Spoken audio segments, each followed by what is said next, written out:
জবান খুলে বলেন কে? তাহলে আল্লাহ রাব্বুল আলামিনের প্রশংসা করার দরকার আছে না নাই? আল্লাহ রাব্বুল আলামিনের প্রশংসা আমরা সবাই করছি, জবান খুলে বলছি আলহামদুলিল্লাহ।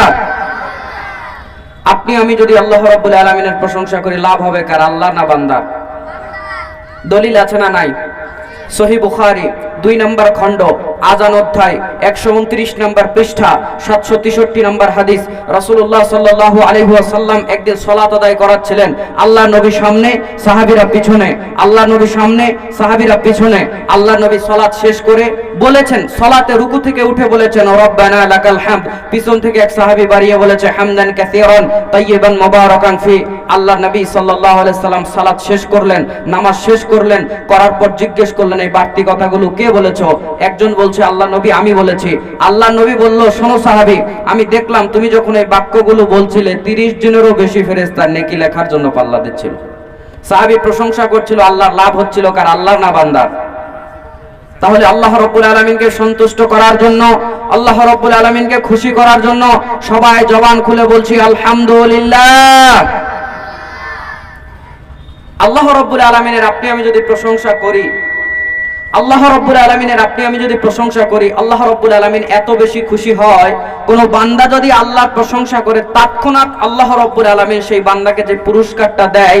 এই হাদিস আপনি পাবেন ইবনু মাজাতে প্রথম খণ্ড 145 নম্বর পৃষ্ঠার 280 নম্বর হাদিস। রাসূলুল্লাহ সাল্লাল্লাহু আলাইহি ওয়াসাল্লাম বলছেন, কোন ব্যক্তি যদি আল্লাহকে সন্তুষ্ট করার জন্য একবার যদি বলে সুবহানাল্লাহ, একবার যদি বলে আল্লাহু আকবার, আল্লাহ তাকে খুশি হয়ে আসমান আর জমিন ভরপুর করে নেকি দিয়ে দেয়। আর এই হাদিসেরই পরের অংশ আল্লাহ নবী বলছেন, কেউ যদি বলে আলহামদুলিল্লাহ, আল্লাহ তার উপরে এত বেশি খুশি হয়ে যায়, তার এই আলহামদুলিল্লাহ বলাটাকে আল্লাহ মিজানের পাল্লায় ভারী করে দেবে। একটু আওয়াজ করে বলি না আলহামদুলিল্লাহ। আচ্ছা, এখানে একটা তথ্য আপনাদেরকে বলে রাখি, মালদার মানুষ আপনারা, রাসূলুল্লাহ সাল্লাল্লাহু আলাইহি ওয়াসাল্লাম বলল একবার সুবহানাল্লাহ বললে, একবার আল্লাহু আকবার বললে এত নেকি হয়। মালদার মানুষদের কাছে এবার আমি প্রশ্ন করতে চাই, তাহলে জান্নাতে যেতে কয় নেকি লাগে? যে কেউ উত্তর দিতে পারলে আমি তাকে ছোট্ট করে পুরস্কৃত করবো ইনশাআল্লাহ। কেউ এনিওয়ান? না, ঠিক আছে, তারপরে একটা অ্যামাউন্ট আছে। কয়টা নেকি হলে জান্নাতে যাওয়া যায়? কেউ পারলেন না? আচ্ছা ঠিক আছে, আমি বলে দিচ্ছি, জীবনের একটা নেকি কবুল হলেও বান্দা জান্নাতে যেতে পারবে। সুবহানাল্লাহ বলেন। কয় নেকি?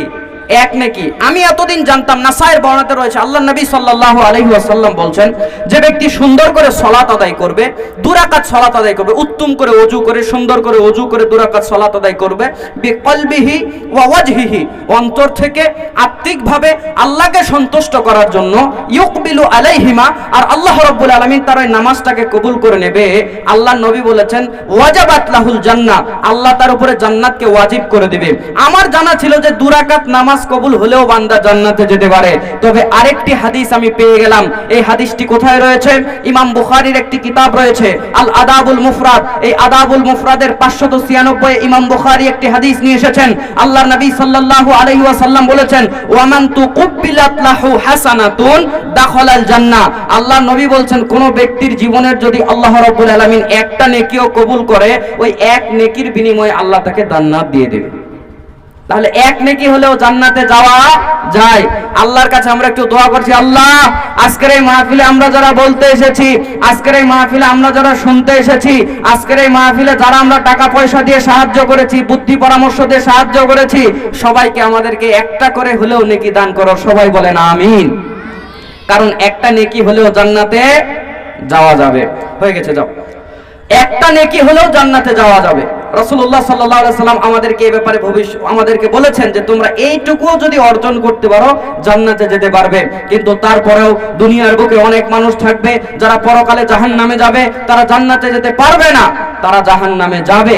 দেখেন আল্লাহ রাব্বুল আলামিন বান্দাকে জান্নাতের সুসংবাদ দিয়েছে বারবার, বেশিবার।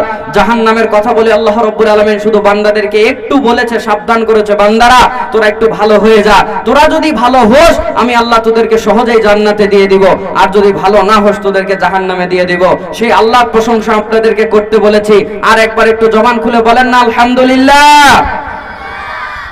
দরুদ পড়ছি সেই নবীর উপরে যিনি রাহমাতুল লিল আলামিন, যিনি খাতামান নবিয়্যিন, যিনি প্রথম জান্নাতের দরওয়াজা খুলবেন, যিনি প্রথম জান্নাতের দরওয়াজা খুলবেন।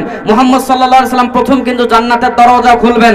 আদম আলাইহিস সালাম থেকে শুরু করে এ পর্যন্ত যত মানুষ দুনিয়াতে এসেছে, আদম আলাইহিস সালাম থেকে শুরু করে এ পর্যন্ত যত মানুষ দুনিয়াতে এসেছে, আছে, দুনিয়াতে যত মানুষ আসবে, থাকবে, যাবে, দুনিয়াতে যত মানুষের আবির্ভাব ঘটবে, সবাই হাসরের ময়দানে আল্লাহ রাব্বুল আলামিনের সামনে বিচারের কাঠগড়ায় যখন দাঁড়িয়ে যাবে, বিচার নিকাশ যখন হয়ে যাবে, হিসাব নিকাশ হয়ে যাবে, মুহাম্মদ সাল্লাল্লাহু আলাইহি সাল্লামের পূর্বে কোনো মানুষ জান্নাতে যেতে পারবে না।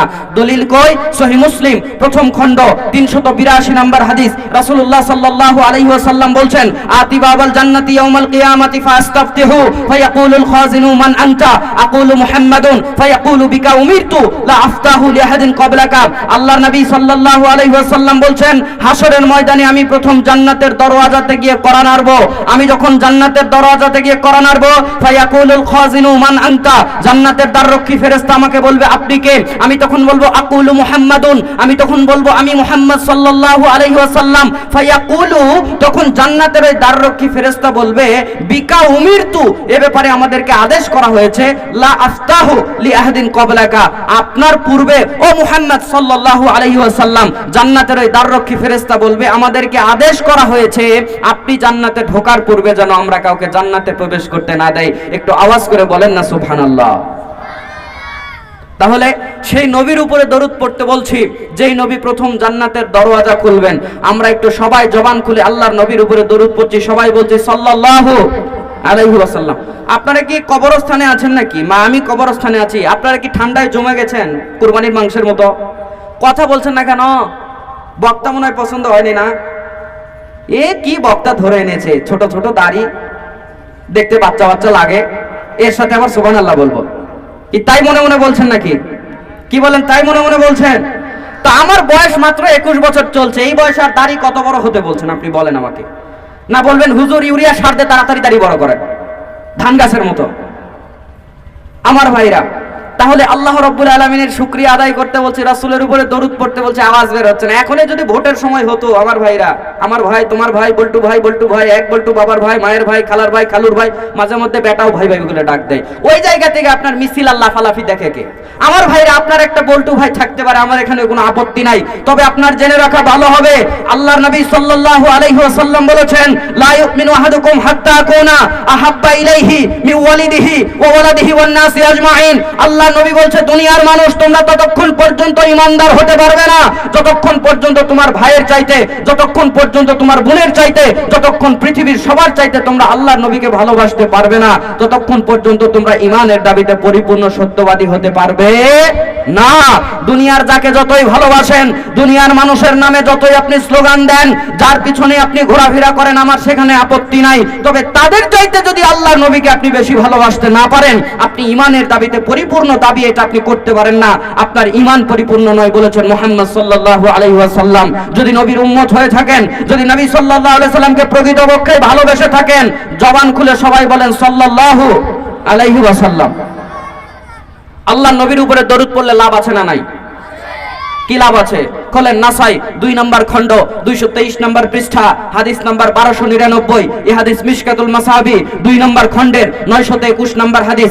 রাসূলুল্লাহ সাল্লাল্লাহু আলাইহি ওয়াসাল্লাম বলছেন, মান সাল্লা আলাইয়া ওয়াহিদাতান সাল্লাল্লাহু আলাইহি আশরা, যে ব্যক্তি আমার উপরে একবার দরুদ পড়বে, আল্লাহ তার উপরে 10 বার রহমত বর্ষণ করবে। হাদিসের ফজিলত পরের হাদিসে আরো বেশি আছে। নাসাই 2 নম্বর খণ্ড 224 নম্বর পৃষ্ঠা, হাদিস নাম্বার 1300। এই হাদিস মিশকাতুল মাসাবি 2 নম্বর খণ্ডের 922 নম্বর হাদিস। আল্লাহর নবী এবার বাড়িয়ে বলছেন যে আমার উপরে একবার দরুদ পড়বে, আল্লাহ তার উপরে 10 বার রহমত বর্ষণ করবেন, আল্লাহ তার 10টি গুনাহ ক্ষমা করে দিবেন, আল্লাহ তার 10টি মর্যাদাকে বাড়িয়ে দিবেন। একটু আওয়াজ করে বলেন না সাল্লাল্লাহু আলাইহি ওয়াসাল্লাম। আমার ভাইরা, আমার বন্ধুগণ, মালদার মানুষরা আপনারা বলতে পারেন, হুজুর আপনাদেরকে যদি একটু সময় দেওয়া হয় ওয়াজ করার জন্য, আপনাদেরকে যদি একটু সময় দেওয়া হয় তাকরীর করার জন্য, আপনারা উঠে আগে আল্লাহর প্রশংসা করবেন, নবীর উপরে দরুদ পড়বেন, এইটা শেষ না করা পর্যন্ত আপনারা সামনে এগোবেন না। ব্যাপার কি আপনারা সরাসরি কি ওয়াজ শুরু করতে পারেন না? কি বলেন? আমরা সরাসরি ওয়াজ শুরু করতে পারলেও কেন করি না? এর পিছনেও দলিল আছে না নাই?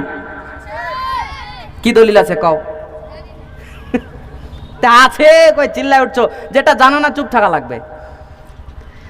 দলিলটা কোথায় পাবেন? ইমাম তিরমিজির একটি গ্রন্থ আছে, সুনানুত তিরমিজি। এখানে একটি অধ্যায় আছে, অধ্যায়টার নাম হচ্ছে কিতাবুদ দাওয়া, দোয়া সমূহ অধ্যায় নামে একটি অধ্যায় আছে। এই কিতাবটা তিরমিজিতে আপনি খুলবেন, দোয়া সমূহ অধ্যায়ে যাবেন, 3380তে একটি হাদিস পেয়ে যাবেন। রাসূলুল্লাহ সাল্লাল্লাহু আলাইহি ওয়াসাল্লাম বলছেন, মা জালাসা কওমুন মাজলিসান লাম ইয়াযকুরুল্লাহ ফীহি ওয়া লাম ইউসাল্লু আলা নাবিয়্যিহিম ইল্লা কানা আলাইহিম তিরাতান ফা ইন শাআ আযাবাহুম ওয়া ইন শাআ গফারা লাহুম। আল্লাহর নবী বলছে, দুনিয়ার মানুষরা তোমরা যখন একটা জনসমাগমের আয়োজন করবে, দুনিয়ার মানুষরা তোমরা যখন একটা মাহফিলের আয়োজন করবে, দুনিয়ার মানুষরা যখন তোমরা লোকজনকে একত্রিত করবে, করার পরে লাম ইয়াযকুরুল্লাহ ফীহি, ওই বৈঠকের মধ্যে তোমরা আল্লাহকে স্মরণ করবে না, করো না। ওয়া লাম ইউসাল্লু আলা নাবিয়্যিহিম, তোমরা ওই বৈঠকের মধ্যে তোমাদের নবীর উপরেও দরুদ পড়ো নাই। আল্লাহর নবী বলছেন, ইল্লা কানা আলাইহিম তিরাতান, এটা তোমাদের জন্য হবে ক্ষতির কারণ। ফা ইন শাআ আযাবাহুম ওয়া ইন শাআ গফারা লাহুম, আল্লাহ চাইলে তোমাদের maaf করতে পারে, আল্লাহ চাইলে তোমাদের শাস্তিও দিতে পারে। তাহলে এইরকম বৈঠক কায়েম করে আল্লাহর উপরে আল্লাহ রাব্বুল আলামিনের প্রতি প্রশংসা বাক্য পাঠ করা, রাসূলের উপরে দরুদ পড়ার দরকার আছে না নাই? একটু আওয়াজ করে বলছি আলহামদুলিল্লাহ। আবারও দরুদ পড়ছি সাল্লাল্লাহু আলাইহি ওয়াসাল্লাম। আমার ভাইরা, আমার বন্ধুগণ, ডানে বামের কথা নয় ভাই, আওয়াজটাকে একটু বাজান, আওয়াজটাকে একটু বাজান, কথা টানছে না। মিক্সার লাগিয়েছেন, ডিজিটাল সাউন্ড সিস্টেম লাগিয়েছেন? লাগাননি মনে হয়। ফাঁকা মাইকে দিয়েন না, গলা শেষ হয়ে যাবে। আমার ভাইরা, আমি একটা বিষয়ের উপরে বক্তব্য দিব, আল্লাহ যদি আমাকে তৌফিক দান করে। বাস এইবার তো টনটনা হয়েছে, বাস এরকমই থাক। মাইক তো ভালো আলহামদুলিল্লাহ, বলে কয়ে সেটিং করে নে, বাস এবার ঠিক আছে, আর মাইকে হাত দেওয়ার দরকার নেই আলহামদুলিল্লাহ। আমি যে বিষয়ের উপর বক্তব্য দিব সেটা হচ্ছে, আল্লাহ রাব্বুল আলামিন বান্দাকে জাহান্নামে দিতে চান না। আমার ভাইরা, আমি বাংলাদেশের মানুষ, আপনারা মালদা ভারতের মানুষ, আমার কথা কি বুঝতে পারছেন? কথা বোঝা যায়? বোঝা যায়? কে কে বুঝতে পারছেন না হাত তোলেন। কেউই তো তাহলে বুঝতে পারছে না। আমি বলছি কে কে বুঝতে পারছেন না তারা হাত তোলেন। হায় হায়, মনোযোগ দিয়ে শুনতে হবে, আল্লাহ তৌফিক দান করুন, বলেন আমিন। ঝোঁকে তুলে বলছে, ঝোঁকে। তাহলে আমি যে বিষয়ের উপরে বক্তব্য দিব সেই বিষয়টা শিরোনাম আমি এইভাবে দিচ্ছি, আল্লাহ বান্দাকে জাহান্নামে দিতে চান না। আল্লাহ বান্দাকে কোথায় দিতে চান না? জাহান্নামে দিতে চান না। ও যুবক ভাইরা, আর কত জাহান্নামের পথে থাকবে? ও মা বোনেরা, আর কত বেপরদা হয়ে চলাফেরা করবে? আর কত গুনার সমুদ্রে তোমরা ডুবে থাকবে? কেন তোমরা তোমাদের রবের দিকে ফিরে আসছো না? তোমাদের রব তোমাদেরকে এত ভালোবাসে, তোমাদের রব তোমাদেরকে জাহান্নামে দিতে চায় না। আমি আমার বিষয়ের বক্তব্য, যে বিষয়ে বক্তব্য দিব তার উপরে আর দুটো কথা বলবো। দুটো কথা না, দুটো না, সময় অল্প, একটাই বলি। সেটা হচ্ছে, রাস্তা দিয়ে আমি আসলাম, অনেক ছেলে পেলে চলাফেরা করছে, বিশেষ করে উঠতি বয়সীর ছেলেরা, যাদের বয়স 18, 20, 22 এরকম। এরা মাহফিলে কম, রাস্তাতে বেশি। এরা শুধু দোকানে দোকানে ঘুরে বেড়াচ্ছে, কার সঙ্গে একটু গায়ে ধাক্কা লাগানো যায়, ধাক্কা পেলেও মুস্কি একটা হাজিরে, দারুণ খুশি। এখানে মাহফিলে আসতে ভালো লাগে না, মানে ধাক্কা খেতে আর ধাক্কা দিতে আর ভালো লাগে। কিছু মেয়েরাও আছে এই সিস্টেম, কসমেটিক কিনতে যায় না, ধাক্কা খেতেই গেছে ওখানে। ও মহিলা মানুষ কেন এই জায়গাতে যাবে ধাক্কা খাওয়ার জন্য? এখানে কত সুন্দর প্যান্ডেল করা হয়েছে, মা বোনদের জন্য বসার আয়োজন করা হয়েছে, ও ধাক্কা ধাক্কি চলছে ওইদিকে। কেউ তো সিগারেট খাচ্ছে, কেউ চা নাস্তা, আবার কেউ হাতে ফোন নিয়ে ঘন্টার পর ঘন্টা চলাফেরা করছে। যুবক আর যুবতী, শোনো, কথা কান খাড়া করে শোনো, তোমাদেরকে বলি, ইসলামকে মূল্যায়ন করার চেষ্টা করো। ইসলামটা খেলায় খেলায় আসে নাই, ইসলামটা বাতাসে উড়ে আসে নাই, ইসলামটা পানিতে ভেসে আসে নাই। ইসলামটা আনার জন্য অনেক কষ্ট হয়েছে, ইসলামটা আনার জন্য সাহাবায়ে কেরামগণের রক্ত ঝরেছে, ইসলামটা আনার জন্য অনেক সাহাবীকে তার সর্বোচ্চ ত্যাগ করতে হয়েছে। সেই ইসলাম আজকে তুমি পেয়ে, সেই ইসলামের ওসিলা করে আজকের এই মাহফিল, সেই মাহফিলের আয়োজন করা হচ্ছে। আর তুমি এই মাহফিলকে কেন্দ্র করে হাত বাজার গরম করছো, আর মাহফিলে আসার তোমার সময় নাই। তোমার লজ্জা হওয়া উচিত ভাই, তুমি ইসলামকে মূল্যায়ন করছো না, তোমার কপালে অপমান আর লাঞ্ছনা আসতেই থাকবে। দেখো ইসলামের জন্য সাহাবীরা কত কষ্ট করেছে। দুই একটা উদাহরণ দিয়ে আমি সামনে চলে যাচ্ছি। আল্লাহর নবী সাল্লাল্লাহু আলাইহি সাল্লামের সাহাবী আব্দুল উজ্জানাব, আল্লামা ইবনুল কাইয়িম আল জাওজি রাহমাতুল্লাহ আলাইহি জাদুল মাদের মধ্যে ঘটনাটা উল্লেখ করেছেন। আল্লামা ইবনুল কাইয়িম আল জাওজি জাদুল মাদের মধ্যে ঘটনা উল্লেখ করেছেন। একটা কথা তোমাকে বলি যুবক, শোনো, ইসলামটা কত কষ্ট করে এসেছে। ইসলাম ধর্ম মানার জন্য তোমাকে কতটা বেশি অ্যাক্টিভ হওয়া দরকার। পূর্ববর্তী সাহাবীরা কিরকম অ্যাক্টিভ ছিল, কেমন করে তুমি চলাফেরা করবা, এই ছোট্ট একটা কথা থেকে তুমি বুঝে যাবে। 2 মিনিটে তোমাকে বলে দেই, আল্লাহর নবী যখন মক্কা বিজয় করে দিলেন, আব্দুল উজ্জা নামের একটা ছোট্ট ছেলে, ইসলামকে সে ছোটবেলা থেকেই ভালোবাসতো, কিন্তু চাচার আন্ডারে থাকতো, চাচার কাছে থাকতো। ছোটবেলায় বাবা মারা গেছে, মা অন্য জায়গাতে সংসার করছে, অন্য জায়গাতে বিবাহ শাদী বসেছে।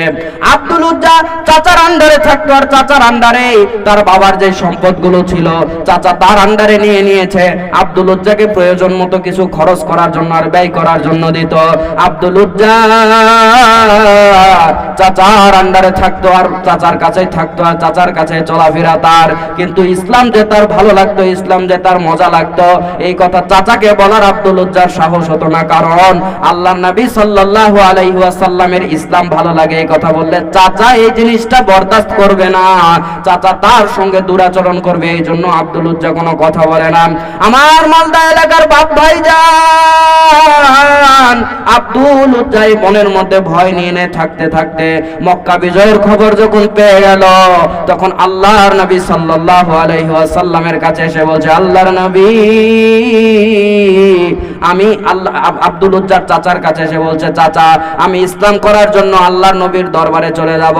চাচা বলছে, আব্দুল উজ্জা, তোমার যত সম্পদ আছে, তোমার যত গরু ছাগল আছে, তুমি যদি ইসলাম কবুলের জন্য আব্দুল উজ্জা মুহাম্মদের দরবারে যাও, তোমার সমস্ত সম্পদগুলো আমি তোমার কাছ থেকে ছিনিয়ে নেব।